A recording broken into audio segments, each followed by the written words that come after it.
Hey, we'll get started in just 1 minute, working on a small technical issue. I'll be with you in just a minute. Great, thank you. I hope everybody had a nice day. Yeah. Yes.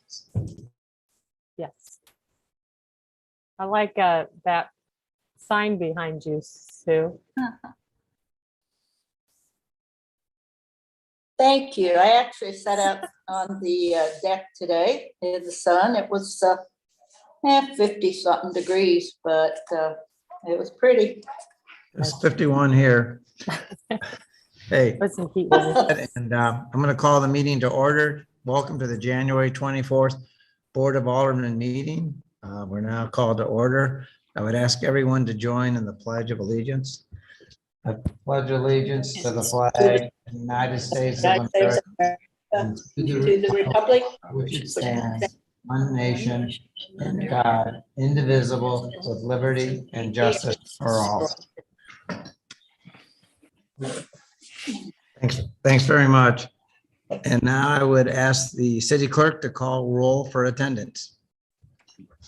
Alderman Allen, Here. Alderman Even, Here. Alderman Holman, Here, Alderman Hughes, Here. Alderman Mortland, Here. Alderman Weezahan, Here. Alderman Whitmire. He's here.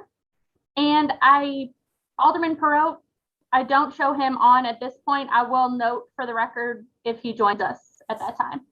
Thank you. Mayor Ream is presiding and we do have a quorum. Thank you very much. Before we go on to the minutes, I'd just like to make comments on a couple of things.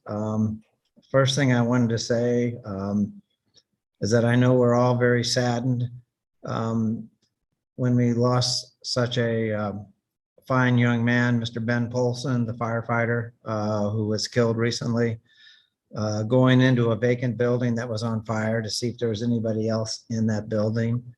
I think I saw in the news today, if I'm not mistaken, that also happened today in Baltimore, Maryland, where 3 firefighters also went into a vacant building, a home, to see if there's anyone in there, and they suffered the same fate as Mr. Polson.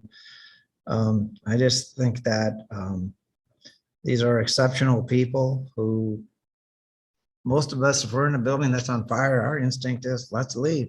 But these guys go into those buildings. And it is just such a tragedy. And it's kind of those tragedy that involves a lot of other people in addition to his family. Think of the commander who I'm sure is following protocol, told Mr. Polson, go in and check that building out. You think he's feeling good tonight? I doubt it. I mean, these are very brave men. And Mr. Polson was quite an accomplished person. He had an MBA, he had a law degree, but chose to become a firefighter. Has our undying admiration, and I know he will be sorely missed as those 3 firefighters in Baltimore. I just need to comment on that for a minute. The other thing I wanted to talk about for a minute is the state audit. I was happy that we had a good rating. The city staff, I think, did a tremendous job. I think the state really only had to come in one time because they had everything up to date and were able to supply all the information for the audit right off the bat. And I think because of their efficiency, we don't have a final bill yet. But instead of 130 to 150,000, we suspicion the bill might be closer to 100,000. And again, I would like to thank the city staff for the great job they did in meeting with the state. I also would like to give some kudos to the state auditor staff that came in. I thought they were very professional, and I thought they were willing to listen and take our comments and assess them. And so I felt they did a fine job. I will say that in the report itself, yeah, there are certain things we can do better, certain processes we can improve upon. And I know that we put those things in place, but I will say that I actually take exception to the core finding that the town square was poorly planned. And I can say that because at that time, I wasn't the mayor, I wasn't on the board of aldermen, I wasn't on the task force. So I don't have an axe to grind per se. But when I was elected though, I knew this was a hot button topic. And I spent an inordinate amount of time looking through all the records of all the meetings of the task force and the public meetings. And this was done in a very thorough manner. And I think it's a disservice to the members of that task force to say they poorly planned it. I think they worked pretty darn hard on it. I think one of the things to keep in perspective is that was a little bit of a different time when the city itself had a budget surplus. And so I think from their standpoint, it's sort of like someone who buys a car and says, you know, I think I like the 16-inch wheels instead of the 14-inch ones and the bigger hubcaps and the better sound system. They're all reasonable things. And again, every one of those changes was brought to the Board of Aldermen, and except for maybe one or two of them, they all passed unanimously. So I really do take exception to the fact that it was portrayed as poorly planned. Again, I think it does a disservice to those members of the task force. Interesting thing too, when I was interviewed for that,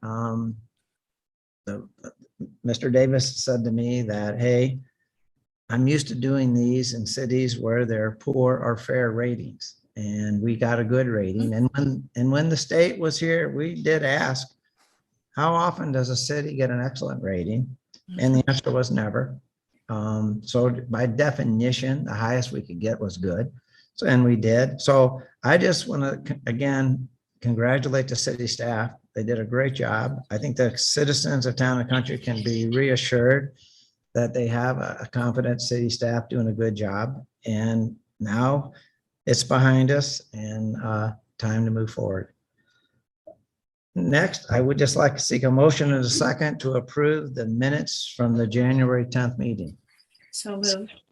Okay, by Alderman Hughes and Second.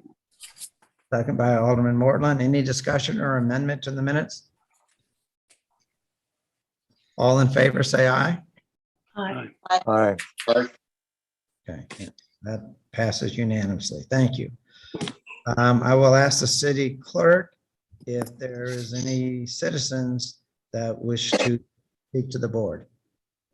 Yes, sir. We did have one person sign up to speak tonight, and I see her with us.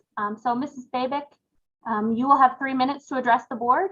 You can begin whenever you're ready, and if you will just start by stating your name and address for the record, you can go ahead. Janine Fabic, 12931 Tundra Court. Good evening. I want to thank the mayor and the board of aldermen for giving me the opportunity to speak tonight, specifically regarding the Town Square project and the findings of the state audit report from Nicole Galloway. The state audit was undertaken because of a signed petition by over 750 area residents concerned that the Town Square project had mismanagement and waste, including alleged improprieties of elected officials and others receiving financial gain. The petition drive was commenced by Lindsay Butler, who had previously served as an alderman in Ward 2 during construction of the Town Square. The state auditor's office gave an overall performance rating of good. A good rating means that there were a few findings of which recommendations have already been or will be implemented. This is the highest rating Ms. Galloway has issued during her tenure. In fact, in the last 2 years, out of 11 audits, only one other entity received this rating. I'm a retired CPA who spent 20 years auditing governmental entities. I currently serve on the Ways and Means Commission for Town and Country. In my professional opinion, the findings are not indications of any systemic issue, but rather support the understanding that this project and its design were fluid from the beginning, and as such, change orders were necessitated to ensure the final project would be the crown jewel of the community the Board of Aldermen envisioned when they acquired the property. The city did not deviate from their procurement procedures. This project was unique in that it was understood by all parties that once a general contractor was selected and a base plan approved, enhancements would be submitted as change orders and be approved by the board. It would have been impractical to solicit bids from multiple contractors to complete portions of this project. What the audit result shows is there was no smoking gun, there was no financial gain received by any party. The city should be commended for the excellent results of the state audit and it should put to rest any concerns citizens have about alleged improprieties. What is disturbing to me as a resident of this community is why this audit occurred in the first place. The city's costs for this non-performance audit are beyond $125,000, funds badly needed in the economics of COVID. Lindsay Butler and Tiffany Frauchi, who were aldermen of my ward during this construction process, raised alarm bells about this and other projects, even though they voted in favor 22 of 26 bills relating to change orders on this project. They created chaos in the city government, pushed long-term highly effective employees out of office, and in general created much mistrust between the city and the residents it serves. When Ms. Butler filed the required signatures for the audit, she stated, "I will humbly accept my part in them and any consequences that come about." To my knowledge, no individual has contacted the city or acknowledged publicly that the result of the audit did not find the malfeasance that generated the petition signatures. Now would be the appropriate time to do so and firmly put this issue to rest. From my standpoint, the mayor, the board of aldermen, and the city administration should be commended for their hard work and dedication that gives us such a wonderful municipality to call home.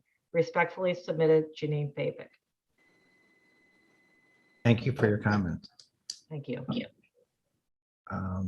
Next, we go on to reports from the city administrator.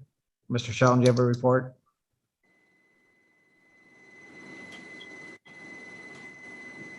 You're on mute. Yep. There you Mayor, I just want to briefly let the board know that Ms. Kipford arranged for the Red Cross to have a blood drive this Friday at City Hall. Good news or bad news, the blood drive is full. So that the Red Cross takes appointments now due to COVID. And so Ms. Kipford is going to try to arrange a second blood drive, either here at City Hall or possibly at Longview, so we could get more residents. Obviously, there's much need for blood, and there was a good sign up. So we are hosting it this Friday. You might see people around for the blood drive, but just wanted to let the board know. Thank you, Mr. Shelton, and it's gratifying to see that it was that big of a success, and hopefully they can get a second one in place. Thank you. Now I just like any commission chairman would like to make any report. Okay. Alderman Mortland. Yes, I regret to inform the board that on Wednesday, January 12th, Police, Fire, and EMS Commissioner Lloyd Jack Vasquez passed away in his sleep. Jack served on the PFE Commission since September of 2022, and our TCPD command staff attended the gravesite service on last Friday, and we just are sending our thoughts and prayers to his family. Mr. Alderman Morton, thank you for informing us of that loss. Thank you very much. I think I saw someone else. Oh, Alderman Allen. Thank you, Mayor.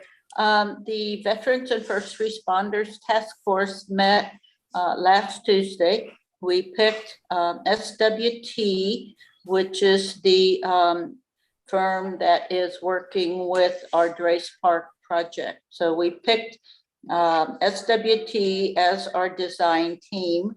Ms. Nixon should be getting the contract this week, and we anticipate being able to bring that to the next Board of Aldermen meeting on February 14th. It was a great process. Great. Thank you. Thank you. Alderman Holman. Thank you, Mayor. Just a couple of items to go over with the board. One, our next Public Works Commission meeting will be week 3 in February, and we're pushing our meeting to Tuesday due to the holiday. However, location and time will be determined as we move closer to our date, whether we meet Zoom or live, and that if we meet on Zoom, that'll dictate our time. That's one. Two, at our previous Public Works Commission meeting, we established a stormwater subcommittee, and we've outlined objectives and timeline and hope to come forward with our work product to this board by the end of second quarter. we think it's an appropriate time to take a reflection on our ordinance and update our processes and procedures as it pertains to stormwater in our community. And then lastly, I'd like to share with the board that Management Partners prepared a formal performance and operations audit and delivered their presentation and findings to our board last August. That same report was further reviewed by the Public Works Commission. The Public Works Commission deliberations concluded 4 categories of priority as identified by Management Partners. And those categories include staffing, upfront planning, project management, and community communications. I've shared that report with our city administrator, and he will be distributing that to our board. If anyone should have comments or questions regarding the report, please contact me. My contact information is available on our city website. If anyone should have questions regarding what will be adopted, not adopted, or somewhere in between, please connect with our city administrator. And he will work through that report with our Director of Public Works. And then lastly, on that same topic, we spend a lot of time, money, energy, and effort with Management Partners, and then with our commission, auditing our processes in our Public Works Department. So we will keep an ongoing agenda item to go back and have updated reports from our Public Works Director on where they stand on these 4 categories identified, which we believe are truly very important to adopt at some level for our internal improvements and the betterment of our city. Thank you.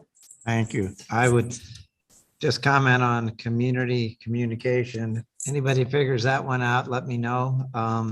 I think in December when we did a mailing where people could on the mailing just sort of scan in and sign up for our newsletters and things. I think we had, Morgan, correct me if I'm wrong, with a neighborhood of 20 people. So it was, and it was the simplest thing in the world to do. And whether it's my previous employees at Mercy and other places, communication is never an easy thing. So, but I think we certainly look to see what we can do. But thank you. Thank you. Thank you. Alderman Weezahan. Thank you, Mayor. Just want to let everybody know the Parks and Trails Commission will be meeting next Monday, the 31st at 6:30 via Zoom. Thank you. Thanks. Okay, moving on to unfinished business. Bill number 2201, sponsored by Alderman Holman and Hughes. Without objection, would the city clerk read the bill for the second time? Mr. Mayor? Yes, sir. Alderman Perot. Yes. Just to be cautious, I will be recusing myself from consideration of Bill 2201 to eliminate any perceived conflict of interest. Thank you. Thank you for bringing that to our attention. Thank you. All right. So I will let the city clerk read the ordinance. Bill number 2201 is an ordinance approving a conditional use and authorizing a conditional use permit for an accessory structure, a permanent outdoor game court located at 12701 Post Oak Road in the city of Town and Country. Thank you. Seek a motion to approve in a second. So moved. Alderman Holman and seconded by Alderman Allen. Thank you. Any discussion or amendment?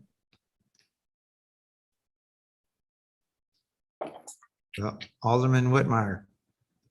Yes, Mr. Mayor, thank you. I think I've got this right, but it would appear that the Nyes have reached out to their neighbor to the north and enlisted their support in this project. It looks like they added some landscaping as a result of that conversation. I was just very thankful to see that they had reached out to them and worked through that. I would concur, and you're right. They did reach out, and it was their neighbor enthusiastically endorsed it. Mhm. I would ask the city clerk for a roll call vote. Alderman Holman, Aye. Alderman Allen, Aye. Alderman Whitmire, Aye. Alderman Hughes, Aye. Alderman Weezahan, Aye. Alderman Mortland, Aye. and Alderman Even. Aye. The bill passes unanimously and becomes ordinance number 4482. And with that business being done, I'll note for the record that Alderman Perot is rejoining the meeting. All right, thank you. And so congratulations to the home. That's great. Moving on to new business, and I think a lot of these things will be just things that need to be updated. Bill number 22-02, I would seek a sponsor. I would think perhaps Alderman Mortland would be good with sponsoring this. Thank you. It's just basically updating the city's emergency operations plan, but without objection, would the city clerk read the bill for the first time? Alderman Weezahan, were you seeking to sponsor that one as well? Yeah, if you needed a second sponsor, I would. It's fine.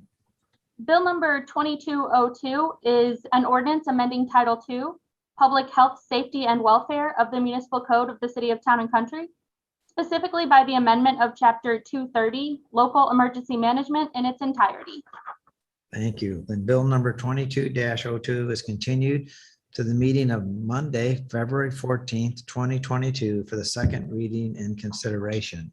Next is bill number 2203. I would also seek a sponsor for this bill. Sort of thinking either Alderman Mortland, perhaps that would be a good one also, and Alderman Weezahan, thank you. Without objection, would the city clerk read the bill for the first time? Bill number 2203 is an ordinance amending Title III, Traffic Regulations of the Municipal Code of the City of Town and Country, specifically Chapter 300 and Chapter 375, regarding the definition and use of electric bicycles. Thank you. I think it's just the state has several new and revised regulations, and this is part of that. So bill number 22-03 is continued to the meeting of Monday, February 14th, 2022 for second reading and consideration.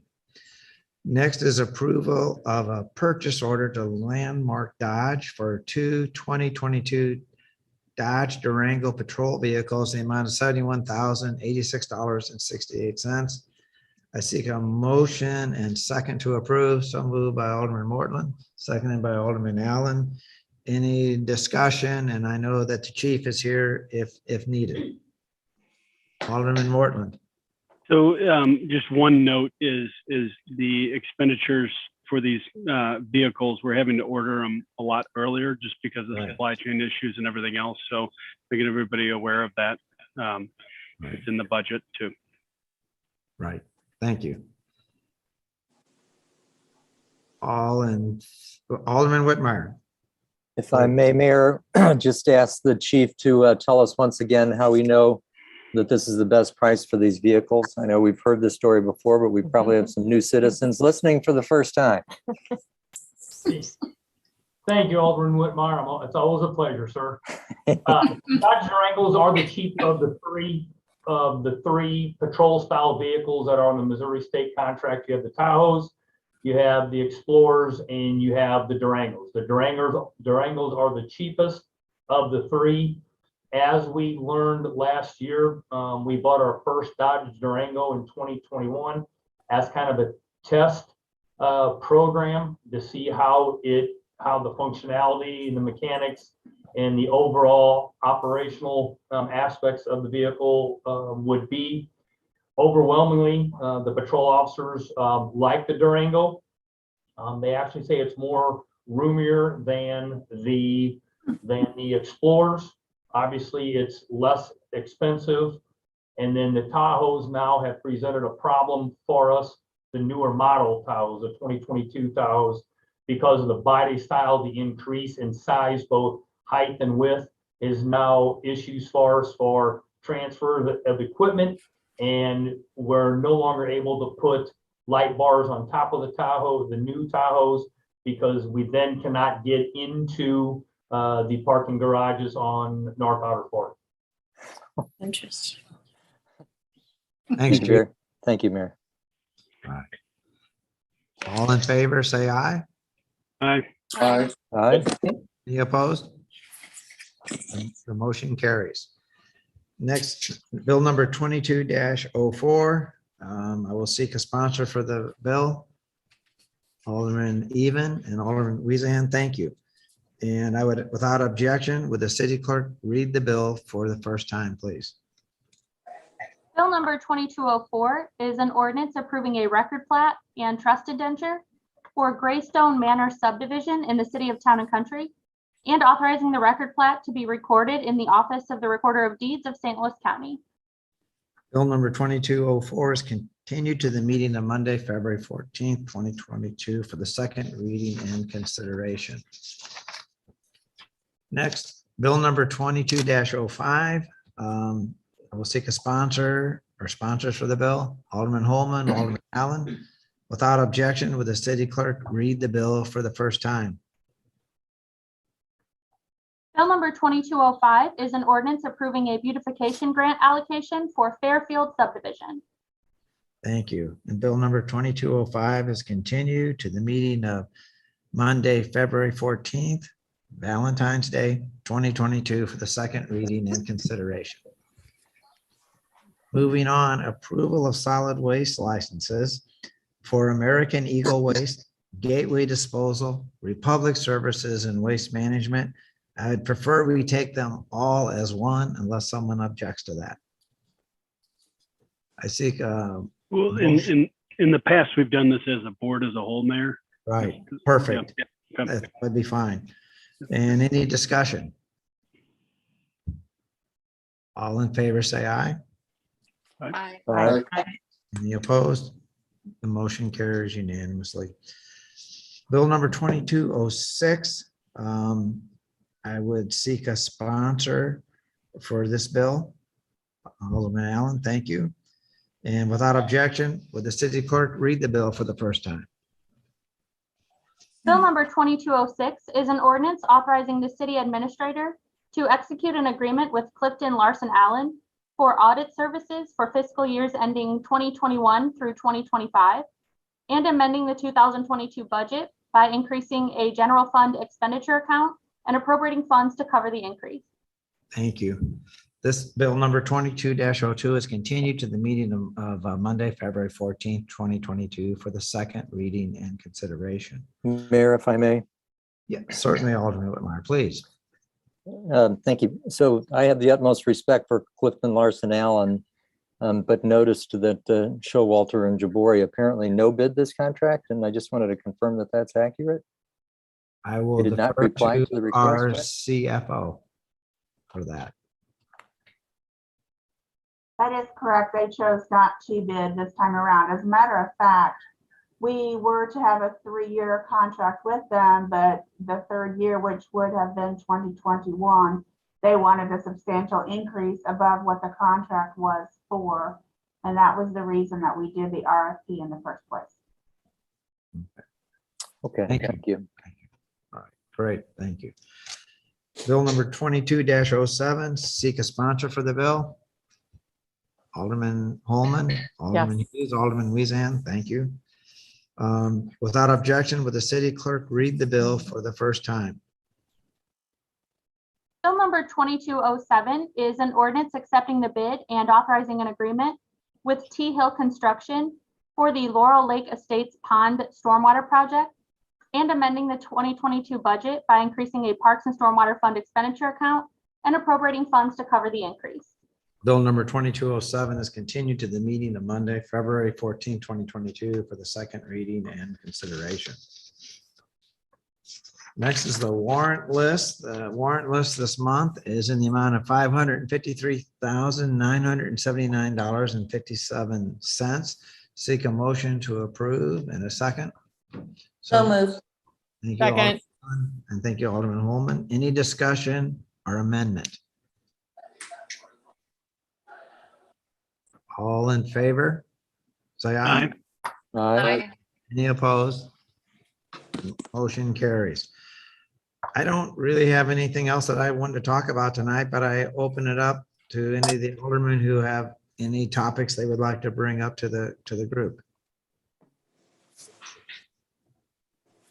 It's okay if you don't. And- No, seriously, but there is, it doesn't appear to be. So I would seek a motion to adjourn. So So moved. moved. And a Second. Any discussion? All in favor? Aye. Aye. Aye. Have a good night. Everyone have a